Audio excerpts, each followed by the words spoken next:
Bismillahirrahmanirrahim. Assalamualaikum warahmatullahi wabarakatuh. Kami dari kelompok 1. Di sini kami akan mempresentasikan makalah kami yang berjudul Keberlanjutan Manusia sebagai Masyarakat Politik dan Lingkungan, yang diampu oleh Ibu dosen Ervina SP MSI. Oke, baiklah, kita lanjut ke pemateri pertama. Bismillahirrahmanirrahim. Assalamualaikum warahmatullahi wabarakatuh. Puji syukur kita panjatkan atas kehendak Allah Subhanahu wa Ta'ala, di mana pada hari ini kita masih dapat diberi nikmat kesehatan dan kesempatan untuk melaksanakan tugas kita. Perkenalkan, nama saya Amelia dengan NIM 19143090 dari kelompok 1, dan saya sebagai pemateri pertama. Adapun materi yang saya bawakan yaitu mengenai kaitan sistem ekonomi dan biosfer. Secara etimologi, kata biosfer terdiri dari dua kata, yang berarti bio yang berarti hidup dan sfere yang berarti lapisan. Pengertian biosfer dalam arti sempit adalah lapisan atau bagian bumi yang menjadi tempat makhluk hidup. Pengertian biosfer dalam arti luas memiliki makna makhluk hidup secara lapisan pada lapisan permukaan bumi yang cocok bagi kehidupan. Biosfer dalam arti luas menurut geofisiologi, biosfer adalah sistem ekologis global yang menyatukan seluruh makhluk hidup dan hubungan antar mereka, termasuk interaksi dengan unsur litosfer, bebatuan, hidrosfer atau air, litosfer atau udara. Biosfer dapat diartikan juga sebagai keseluruhan ekosistem di bumi yang meliputi bagian bumi yang mengandung kehidupan, terdiri dari komponen biotik yang terdiri dari komponen biotik yang merupakan bagian dari atmosfer, hidrosfer, dan litosfer. Jadi, biosfer adalah lapisan tertinggi makhluk hidup. Sistem ekonomi didukung dengan 3 tipe sumber daya, diantaranya modal alam, keberlangsungan ekonomi tergantung dari keberlanjutan model alam, seperti pemanfaatan sesuai dengan lingkungannya, serta dilindungi dari tindakan yang dapat merusak mendegradasinya. Pertumbuhan ekonomi konvensional yang telah ini berjalan dengan nilai unsur sustainable karena mengurangi dan mendegradasi sumber daya alam SDA yang menjadi modal alamiah, sehingga pembangunan ekonomi terganggu. Itu saja pemaparan materi dari saya. Kemudian akan dilanjutkan oleh teman saya, yaitu materi kedua. Saya persilahkan. Assalamualaikum warahmatullahi wabarakatuh. Perkenalkan, nama saya Fitri Wulandari dengan NIM 191420976. Di sini saya akan menjelaskan tentang pemberian nilai terhadap modal alam. Jadi, pada pemberian nilai terhadap modal alam terdapat nilai ekonomi total, di mana terbagi menjadi 2, yaitu nilai guna dan nilai non-guna. Pada nilai guna, ada nilai guna langsung, yaitu hasil yang dapat dikonsumsi secara langsung, misalnya seperti kayu, buah, biji getah, rotan, pangan hewan, dan lain-lain. Kemudian ada nilai guna tak langsung, di mana memiliki manfaat fungsional seperti fungsi ekologis, pengendalian banjir, perlindungan terhadap angin. Dan juga ada nilai pilihan, yaitu nilai pilihan penggunaan, misalnya yaitu rekreasi. Kemudian ada nilai non-guna, di mana juga memiliki nilai pilihan, yaitu nilai pilihan non-penggunaan seperti ekosistem suaka marga satwa. Kemudian ada nilai keberadaan, yaitu nilai pengetahuan, seperti habitat spesies langka. Kemudian ada juga nilai non-guna lainnya, yaitu nilai non-penggunaan lainnya, seperti biodiversity dan pemandangan. Selanjutnya yaitu metode perhitungan nilai guna langsung. Pertama, data time series permintaan dan penawaran tersedia, yaitu metode manfaat sosial bersih. Kedua, pasar hasil hutan tersedia, yaitu metode harga pasar. Ketiga, final product, yaitu metode harga, seperti harga substitusi tak langsung, biaya oportunitas tak langsung, nilai relatif, biaya relokasi, dan biaya perjalanan atau pengadaan. Yang keempat, intermediate product, yaitu pendekatan nilai produksi. Selanjutnya yaitu metode perhitungan guna tak langsung.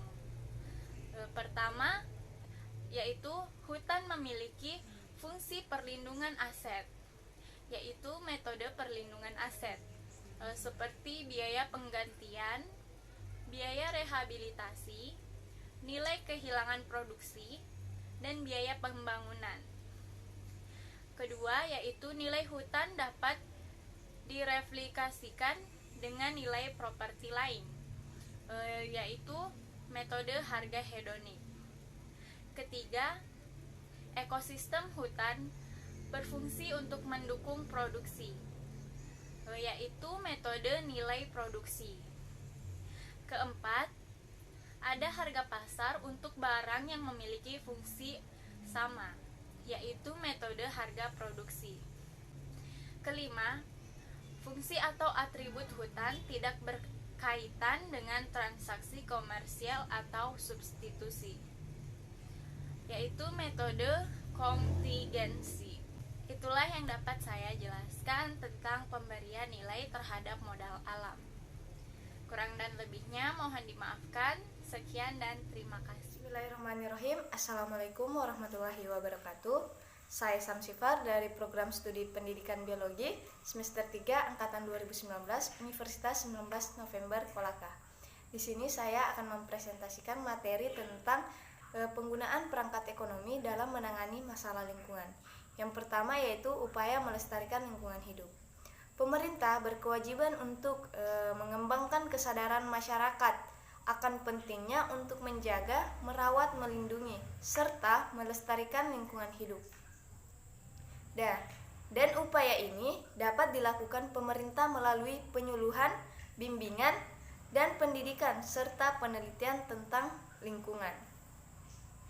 Adapun upaya-upaya pelestarian sumber daya alam dan lingkungan, yang pertama yaitu pelestarian tanah, yang kedua pelestarian air, dan yang ketiga pelestarian udara. Adapun upaya untuk pelestarian udara, yang pertama yaitu mengembangkan penghijauan, yang kedua mencegah kebakaran hutan serta sistem leding yang dapat menimbulkan asap. Yang ketiga yaitu mewajibkan cerobong asap yang tinggi serta penyaringan asap yang pada setiap pabrik. Yang keempat yaitu melarang kendaraan bermotor yang memiliki komplemen gas buangan yang melebihi batas ambang yang diambang batas. Terus yang kedua yaitu pelestarian hutan. Hutan tropis secara internasional sering disebut sebagai paru-paru dunia karena sifatnya yang menyerap panas dan memproduksi oksigen. Adapun upaya yang dapat dilakukan untuk pelestarian hutan, yang pertama yaitu melakukan reboisasi, yang kedua yaitu melestarikan suaka marga satwa, dan yang ketiga yaitu menebang pohon untuk ditanami kembali. Pelestarian laut dan pantai. Adapun upaya yang dapat dilakukan untuk melestarikan laut dan pantai, yang pertama yaitu mencegah terbuangnya minyak mentah yang dapat mematikan makhluk hidup yang ada di laut. Yang kedua, melarang membuang limbah ke laut. Yang ketiga yaitu menanami pohon bakau di tepi laut atau di tepi pantai.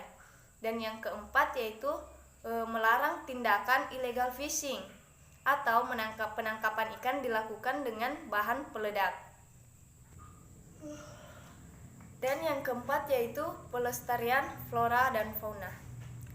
Upaya yang dapat dilakukan untuk melestarikan flora dan fauna yang pertama yaitu mempertahankan cagar alam untuk melindungi berbagai macam jenis hewan yang dilindungi. Terus yang kedua yaitu mempertahankan suaka marga satwa untuk melindungi berbagai macam jenis hewan langka. Terus yang ketiga yaitu membudidayakan sikap menyayangi tumbuhan dan hewan yang dilindungi. Yang keempat yaitu tidak melakukan perburuan terhadap hewan dan tumbuhan yang dilindungi oleh undang-undang. Nah, adapun tujuan dari upaya-upaya pengelolaan lingkungan hidup tadi, yang pertama yaitu untuk memperoleh keselamatan hubungan antara manusia dan lingkungan hidup. Terus yang kedua yaitu mengendalikan pemanfaatan sumber daya secara bijaksana. Yang ketiga, mewujudkan manusia Indonesia sebagai pembina lingkungan hidup. Dan yang keempat, melaksanakan wawasan lingkungan baik pada generasi sekarang maupun pada generasi yang akan datang. Dan yang kelima yaitu melindungi negara dari dampak kegiatan di luar yang menyebabkan kerusakan dan pencemaran lingkungan. Sekian presentasi dari saya, lebih dan kurangnya mohon dimaafkan, dan materi selanjutnya akan disampaikan oleh teman saya. Terima kasih. Assalamualaikum warahmatullahi wabarakatuh. Salam sejahtera untuk kita semua. Perkenalkan, nama saya Agustina Rismapata. Saya dari Prodi Pendidikan Biologi Angkatan 2019 Universitas 19 November Kolaka dengan NIM 191420972. Di sini saya akan memenuhi tugas mata kuliah pengetahuan lingkungan, di mana dosen pengampu yaitu Ibu Ervina SPMSI. Di sini saya akan membahas tentang kaitan kemiskinan dan masalah lingkungan. Kemiskinan merupakan masalah multidimensi karena berkaitan dengan ketidakmampuan akses secara ekonomi, sosial budaya, politik, dan partisipasi dalam masyarakat. Kemiskinan secara harfiah dapat dikatakan sebagai keadaan tidak memiliki apa-apa secara cukup. Kemiskinan juga didefinisikan sebagai suatu kondisi ketidakmampuan secara ekonomi untuk memenuhi standar hidup rata-rata masyarakat di suatu daerah. Kondisi ketidakmampuan ini ditandai dengan rendahnya kemampuan pendapatan untuk memenuhi kebutuhan pokok baik berupa pangan, sandang maupun papan. Kemampuan pendapatan yang rendah ini juga akan berdampak berkurangnya kemampuan untuk memenuhi standar hidup rata-rata seperti standar kesehatan masyarakat dan standar pendidikan. Dalam berbagai pandangan ada 3 jenis kemiskinan yang sering dikemukakan, yaitu kemiskinan struktural, kemiskinan relatif, dan kemiskinan absolut.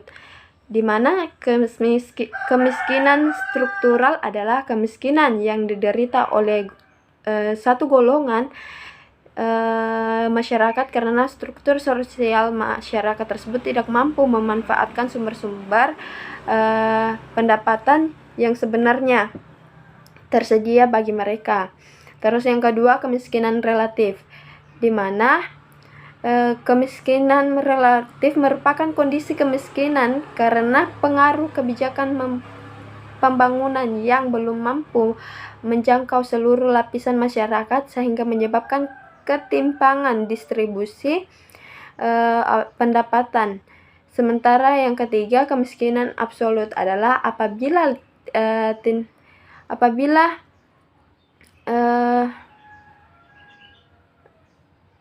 apabila tingkat pendapatan seorang di bawah garis kemiskinan atau sejumlah pendapatan tidak cukup untuk memenuhi kebutuhan hidup minimum atau basic needs, antara lain kebutuhan pangan, sandang, kesehatan, perumahan, dan pendidikan yang diperlukan untuk hidup dan bekerja.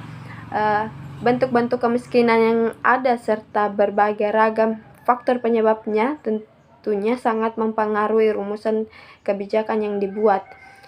Berbicara tentang faktor penyebab kemiskinan, ada banyak hal yang menjadi sumber penyebab utama terjadinya kemiskinan, mulai dari permasalahan terbatasnya sumber daya alam yang ada pada suatu wilayah sampai pada rendahnya kapasitas SDM yang dimiliki masyarakat sehingga tidak memiliki kemampuan, ide, dan gagasan untuk membuat usaha yang bisa menghasilkan untuk meningkatkan kesejahteraannya. Sehingga walaupun sumber daya alam yang ada berlimpah tetapi kapasitas SDM-nya rendah, maka sumber daya yang berlimpah tersebut tidak akan mampu meningkatkan kesejahteraan masyarakat pada suatu wilayah. Terus kemiskinan dan kerusakan lingkungan berkorelasi negatif dan saling mempengaruhi. Kemiskinan terjadi karena kerusakan lingkungan, atau sebaliknya lingkungan rusak karena adanya kemiskinan pada wilayah sekitar. Hubungan sebab akibat tersebut dapat terus-menerus berlanjut membentuk suatu siklus yang berujung pada kondisi seperti itu.